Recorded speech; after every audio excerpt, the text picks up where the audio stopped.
Get ready for dictation, please. 5 seconds. Start.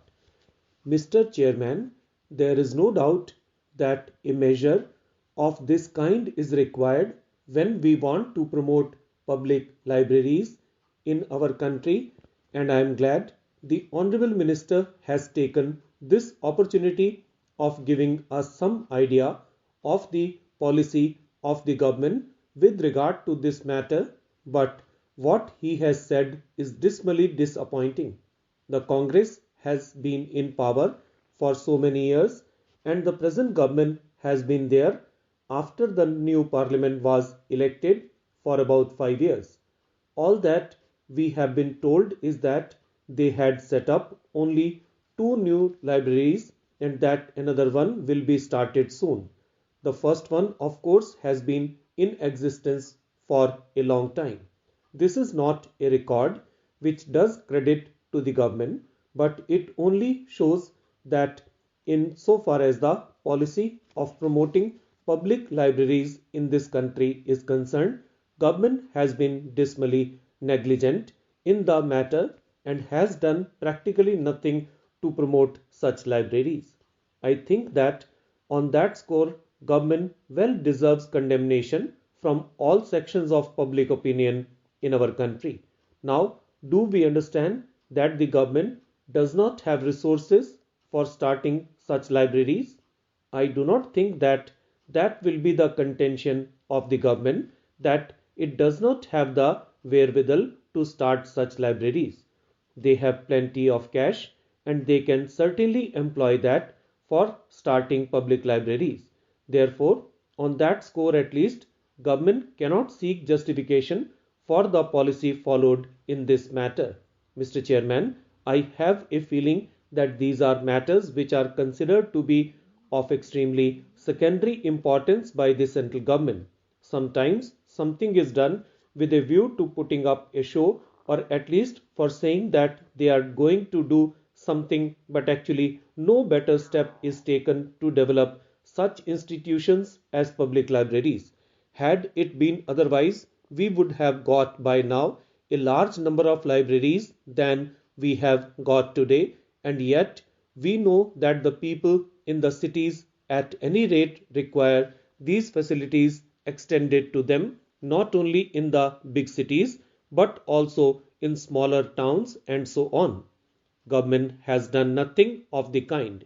I can tell you something about the policy of the government even when acted in the manner. Take for instance the National Library in Calcutta.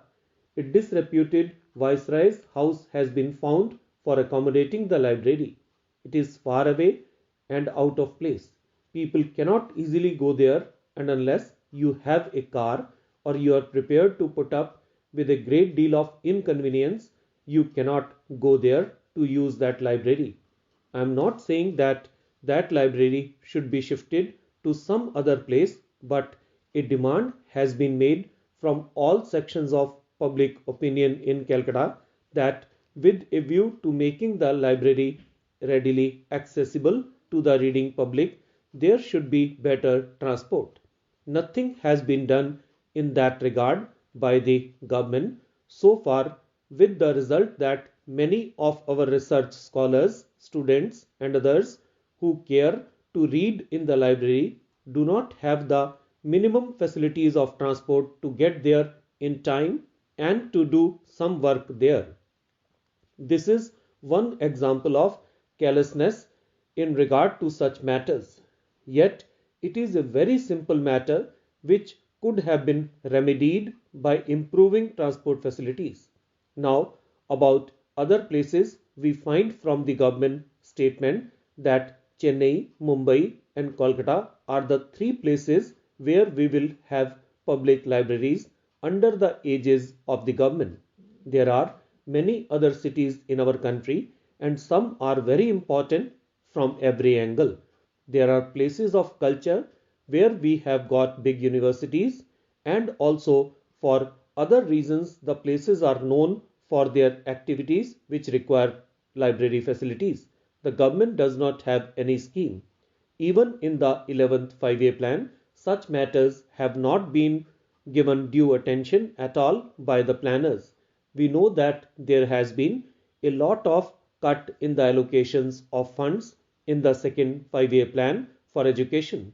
The Ministry of Education has justifiable grievance on that score, but at the same time, they should make it known to the public that these are the indispensable schemes for which they require aid from the government or the planning commission, so that public opinion could be mobilized about that.